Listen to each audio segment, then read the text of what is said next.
Run.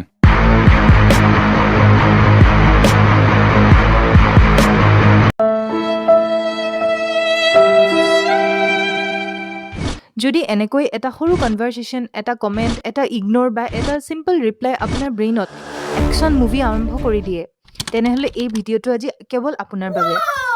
এই ভিডিঅ'টোৰ শেষত আপুনি বুজি উঠিব কিয় বহুত চিটুৱেশ্যনত আপুনি ইগন'ৰ কেনেকৈ কৰিব। जोर जोर से बोल के लोगों को स्कीमें बता दे। আৰু সেইটোৱে আচলতে বেষ্ট উপায় হয়। আপুনি একদম শান্ত মনেৰে ৰাস্তাৰে গৈ আছে, মনত আপুনি নিজৰ কামৰ কথা ভাবি গৈ আছে, হঠাতে এজন মানুহে আপোনাক ঠেলা মাৰি দিলে আৰু ক'লে, চকু নাই নেকি তোমাৰ? এতিয়া আপোনাৰ ব্ৰেইনটোৱে এইটো নাভাবে যে মানুহজনৰ হয়তো বহুত বেয়া দিন গৈ আছে। তাৰ সলনি আপোনাৰ ব্ৰেইনটোৱে ক'ব, দে ৰিপ্লাই দে, এতিয়াই ফুল HDত ৰিপ্লাই দে। এইটো আপোনাৰ ভুল নহয়, এইটো আপোনাৰ ব্ৰেইনৰ গেম হয়। ব্ৰেইনত একচুৱেলি কি ঘটে, এইটো আটাইতকৈ ইণ্টাৰেষ্টিং কথা। আপোনাৰ ব্ৰেইনৰ ভিতৰত ধৰি লওক দুজন মানুহ থাকে। এজন বহুত ভদ্ৰ, নম্ৰ, শান্ত, ইণ্টেলিজেণ্ট দেই। তেওঁৰ নাম হ'ব পাৰে প্ৰফেচাৰ ভৱেন বুলি ধৰি লওক। তেওঁ কয়, অলপ ভাবি লওঁ, তাৰপিছত ডিচিশ্যন ল'ম, যি হয় দেখা যাব।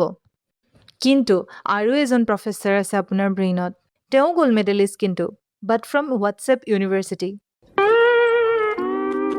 তেওঁ কমপ্লিট বেলেগ। তেওঁ কয়, ভাবিবলৈ সময় নাই এতিয়া, কেপিটেল লেটাৰত ৰিপ্লাই দে, স্ক্ৰীনশ্বট ল, ষ্টেটাছ দে পাৰিলে, এতিয়াই এক ঘোচা মাৰি দে পাৰিলে। উইদাউট ৰিপ্লাই এইখিনিৰ পৰা এই মুহূৰ্তত ঘূৰি নাযাবিয়ে। আপুনি হয়তো ভাবিছে এইজন আকৌ কোন? বিজ্ঞানীসকলে ইয়াকে কয় এমিগডেলা হাইজেক। নামটো শুনিবলৈ অলপ হলিউডৰ ভিলেইনৰ নিচিনা লগা নাই জানো? কিন্তু কনচেপ্টটো একদম ইজি। এমিগডেলা হৈছে আপোনাৰ ব্ৰেইনৰ ছিকিউৰিটি গাৰ্ড। সি সদায় ভাবে ডেঞ্জাৰ, এটেক, ফাইট। একচুৱেলি প্ৰব্লেমটো কি জানেনে? এইটো আমাৰ কাৰণে কিছুমান ক্ষেত্ৰত প্ৰয়োজন হয়, কিন্তু সি কেতিয়াবা কনফিউজড হৈ থাকে। কাৰণ সি এটা বাঘ আৰু মানুহৰ এটা বেয়া কমেণ্টক ছেইম লেভেলৰ ডেঞ্জাৰ বুলি ভাবে। এই ধৰক কোনোবাই আপোনাক আহি ক'লে, ভাই তোৰ কথা সি কিন্তু বেয়াকৈ কৈছে। প্ৰফেচাৰ ভৱেনে ক'ব, ঠিক আছে, ফিডবেকো হ'ব পাৰে। रुको जरा सबर करो। কিন্তু হোৱাটছএপ ইউনিভাৰ্চিটিৰ গ'ল্ড মেডেলিষ্টে আপোনাক কি ক'ব জানেনে? কোনে ক'ব এনেকৈ মোৰ কথা? কিয় ক'ব তেনেকৈ?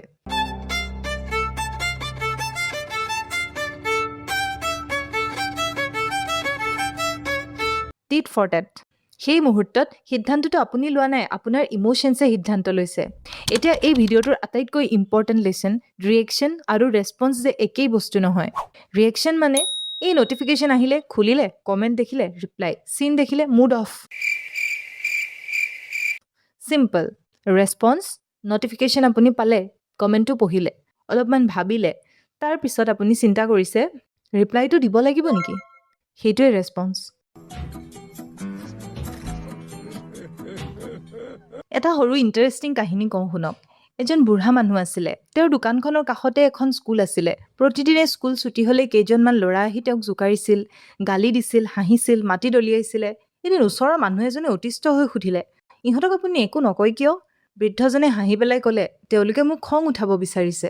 মই যদি খং উঠাই দিওঁ, গেম অ'ভাৰ, তেওঁলোক জিকি গ'ল, সদায় কৰি থাকিব। 2 দিন, 3 দিন, 4 দিন, তাৰপিছত ল'ৰাবোৰ আহিবলৈ বন্ধ কৰি দিলে। কাৰণ কিয় জানেনে? যি গেমত ৰিয়েকশ্যন নাপায়, সেই গেমটো বেছিদিন চলি নাথাকে। এজন ডাঙৰ পণ্ডিতে এটা অসাধাৰণ কথা কৈছিলে। নামটো নকওঁ দিয়ক, এনেই কনফিউজ নকৰোঁ। You always have the power to choose your response. অৰ্থাৎ আপোনাৰ পৰা আপোনাৰ ৰেছপন্সটো কিন্তু কেতিয়াও কোনেও চুৰ কৰিব নোৱাৰে, যদি আপুনি নিজেই সেইটো দি নিদিয়ে। কিন্তু এতিয়া এটা প্ৰশ্ন আপোনাৰ হ'ব পাৰে, যদি শান্তিত থকাটো ইমানেই শক্তিশালী, তেন্তে কিছুমান মানুহে ইচ্ছা কৰি আপোনাক পোক কৰি কিয় থাকে? আপোনাক খং উঠাবলৈ কিয় চেষ্টা কৰি থাকে? যিজনে আপোনাক খং উঠাব পাৰে, সি আপোনাক কণ্ট্ৰল কৰিব পাৰে। আকৌ এবাৰ শুনি চাওকচোন, যিজনে আপোনাৰ খং উঠাব পাৰে, সিয়ে আপোনাৰ ৰিম'ট কণ্ট্ৰলটো লৈ আছে। এতিয়া এটা অনেষ্ট কুৱেশ্যনৰ আনচাৰ দিব হা। আপোনাৰ মুড কিমানবাৰ অন্য মানুহে ৰিম'ট কণ্ট্ৰলৰ দৰে চেঞ্জ কৰে?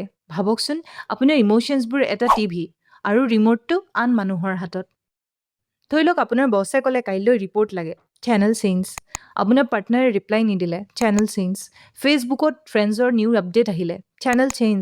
অ'কে, এতিয়া এটা এক্সপেৰিমেণ্ট কৰোঁ আহক। মই জানো আপুনি এতিয়াও খঙতে গৈ আপোনাৰ ইনষ্টাগ্ৰাম বা ফেচবুক ডিলিট কৰা হোৱা নাই হয়তো। অ'কে, তাত কোনো প্ৰব্লেম নাই, ময়ো কৰা নাই, কিয়নো কৰিম বেলেগৰ বাবে। কিন্তু এটা কাম কৰকচোন, ভাবক আপুনি ইনষ্টাগ্ৰামটো খুলিছে, প্ৰথমতে ফটো দেখিলে আপোনাৰ বন্ধুৰ নতুন ঘৰ, দ্বিতীয় ফটোত আপুনি পালে আন এজন ফৰেইন ট্ৰিপত গৈছে, তৃতীয়জনে ফাইনেলি এংগেজড, চতুৰ্থজনে জিম ট্ৰান্সফৰ্মেশ্যন, আৰু তাৰ পিছৰজনে ফিলিং ব্লেজ। এতিয়া এটা সঁচা কথা কওকচোন, এই সকলোবোৰ দেখি আপুনি সঁচাকৈয়ে আনন্দ পাইছিলে নেকি? নে মনৰ ভিতৰত এটা সৰু ভইচ আহিছিলে, জেলাচি? চিন্তা নকৰিব, এইটো নৰ্মেল হয়, কাৰণ কম্পেৰিজন ব্ৰেইনৰ ফেভৰেট হবি হয়, আৰু এই যে ছ'চিয়েল মিডিয়া প্লেটফৰ্মবোৰ তাৰ ফেভৰেট প্লেগ্ৰাউণ্ড হয়। ছ'চিয়েল মিডিয়াৰ প্লেগ্ৰাউণ্ডত ঘূৰি ফুৰোঁতে আপুনি বহুত ৰেয়াৰ স্পেচেছ পাব। সেইবোৰ চাই থাকোঁতে, দেখি থাকোঁতে 10 মিনিট, আধা ঘণ্টা, 20 মিনিট, 1 ঘণ্টা, শেষত বেটাৰী, মুড, টাইম সকলো ল' হৈ গুচি যায়, নহয় জানো? লছ কাৰ হ'ল, যাৰ আপুনি ফটো চাই লাইক কৰি আছিলে, নে আপোনাৰ? বুদ্ধৰ কাহিনী এটা শুনো আহকচোন। এদিন এজন মানুহ বুদ্ধৰ ওচৰলৈ আহিলে। তাৰ কাম একো নাই, ফ্ৰীতে গালি দি থকা। 1 ঘণ্টা, 2 ঘণ্টা আঙুলি টোৱাই টোৱাই বুদ্ধলৈ চাই চিঞৰ বাখৰ গালি দি আছে। কিন্তু বুদ্ধ কাম। শেষত মানুহজনে বিৰক্ত হৈ ক'লে, আপুনি একো নক'লেই যে? বুদ্ধই হাঁহি পেলাই সুধিলে, মই এটা প্ৰশ্ন সুধোঁ, মই যদি আপোনাক এটা গিফ্ট দিওঁ আৰু আপুনি যদি গিফ্টটো নল'লে, গিফ্টটো কাৰ ওচৰত থাকিব? মানুহজনে ক'লে, আপোনাৰ ওচৰত থাকি যাব যদি মই নলওঁ। তেতিয়া বুদ্ধই ক'লে, ঠিক তেনেদৰেই তুমি যে খং কৰি আছা, গালি পাৰি আছা, মই ৰিচিভেই কৰা নাই, তো কাৰ ওচৰত থাকিলে? কোনোবাই আপোনাক অপমান কৰিলে আপুনি ৰিচিভ নকৰালৈকে সেই অপমান আপোনাৰ নহয়। কিন্তু আমি কি কৰোঁ? তেনেকুৱা ফ্ৰী গিফ্টবোৰ স্পীড পোষ্ট ডেলিভাৰীত নিজৰ হাৰ্টলৈ লৈ আনি লাইফ লং ষ্ট'ৰ কৰি থৈ দিওঁ। ৰ'ব, এইটো কেৱল আপোনাৰ ভুল নহয়। স্কুলত আমাক মেথছ শিকালে, ছায়েন্স শিকালে, হিষ্ট্ৰী শিকালে, জিঅ'গ্ৰাফী চব শিকালে, কিন্তু কোনেও নিশিকালে মানুহৰ কমেণ্ট ছেকশ্যনটোত ছাৰ্ভাইভেল কেনেকৈ কৰিব লাগে। এতিয়া প্ৰব্লেমটো হ'ল, মই যিবোৰ অথনিৰ পৰা কৈ আছোঁ, শুনিবলৈতো বহুত ইজি, ক'বলৈও ইজি, কিন্তু যেতিয়া সঁচাকৈ খং উঠে, তেতিয়াতো আমি ৰৈ নাথাকোঁ আৰু ৰিপ্লাই দিওঁ, ফোন ভাঙি দিওঁ। ৰ'ব, তাৰো মই উপায় লৈ আহিছোঁ। এনেকুৱা কিছুমান চাইণ্টিফিক ট্ৰিক আছে, যিবোৰ নেভি চিলছ, অলিম্পিক এথলিটছ আৰু বহুত সফল মানুহে আজিও ইউজ কৰে নিজৰ ইম'শ্যনছক কণ্ট্ৰল কৰিবৰ কাৰণে। আৰু সেই টেকনিকে হয়তো আৰ্গুমেণ্ট আৰম্ভ হোৱাৰ আগতেই শেষ কৰি দিব। বিজ্ঞানীসকলে এটা ইণ্টাৰেষ্টিং কথা বিচাৰি পাইছে, যদি আপুনি একেটা ঘটনাকে নেটফ্লিক্সৰ দৰে ৰিপ্লে কৰি নাথাকে, তেন্তে এটা ইম'শ্যনৰ প্ৰথমটো ঢৌ মাত্ৰ 90 ছেকেণ্ড থাকে। ঠিকেই শুনিছে, 90 ছেকেণ্ড। সেইকাৰণে খং উঠিলে এটা কাম কৰিব, 90 ছেকেণ্ডৰ বাবে এটলিষ্ট একো নক'ব। এইটোৱে টেকনিক। কাৰণ বহু আৰ্গুমেণ্টছবোৰ এটা বাক্যৰ বাবে আৰম্ভ হয়, আৰু বহু ৰিলেশ্যনশ্বিপ এটা ৰিপ্লাইৰ বাবে শেষ হৈ গুচি যায়। 3 বাৰ ডিপ ব্ৰেথ লওক, 1 বাৰ, 2 বাৰ, 3 বাৰ। শুনিবলৈ য়োগা ৰীলৰ নিচিনা লাগিছে নহয় জানো? কিন্তু ইয়াৰ চাইণ্টিফিক ৰিজন আছে। ডিপ ব্ৰেথ ল'লে আপোনাৰ ব্ৰেইনটোৱে এইটো মেছেজ পাই যায় যে ভাই, টাইগাৰ নাই, আণ্টিজিৰ কমেণ্টহে হয় এইটো, কুল ডাউন। মানে আপোনাৰ ব্ৰেইনত একচুৱেল প্ৰফেচাৰ ভৱেন অনলাইন হৈ যায়। তেতিয়া আপোনাৰ হোৱাটছএপ ইউনিভাৰ্চিটিৰ গ্ৰেজুৱেটে ক'ব, ৰিপ্লাই দে, কিন্তু প্ৰফেচাৰে ক'ব, নহয়, আগতে ছিটুৱেশ্যনটো বুজি লওঁ। গতিকে মনত ৰাখিব, পজ ইজ পাৱাৰ। যি মানুহ মেণ্টেলি ষ্ট্ৰং হয়, তেওঁ প্ৰতিখন ফাইট যুঁজিবলৈ নাযায়, তেওঁলোকে ফাইট চুজ কৰে, এনাৰ্জি ছেভ কৰি ৰাখে।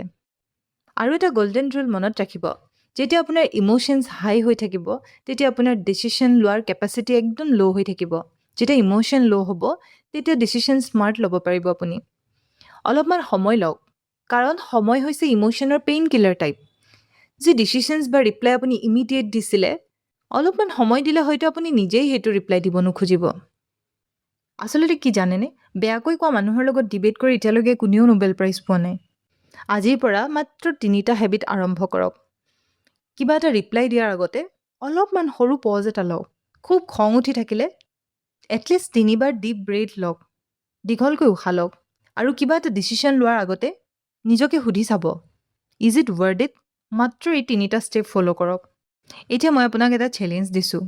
আগন্তুক 24 আৱাৰ্ছৰ ভিতৰত কোনোবাই যদি আপোনাক কিবা কথাত খং উঠাবলৈ চেষ্টা কৰে, মাত্ৰ 5 ছেকেণ্ড একো কথা নক'ব। তাৰপিছত নিজকে সুধিব, ইয়াৰ সঁচাকৈ মূল্য আছে জানো?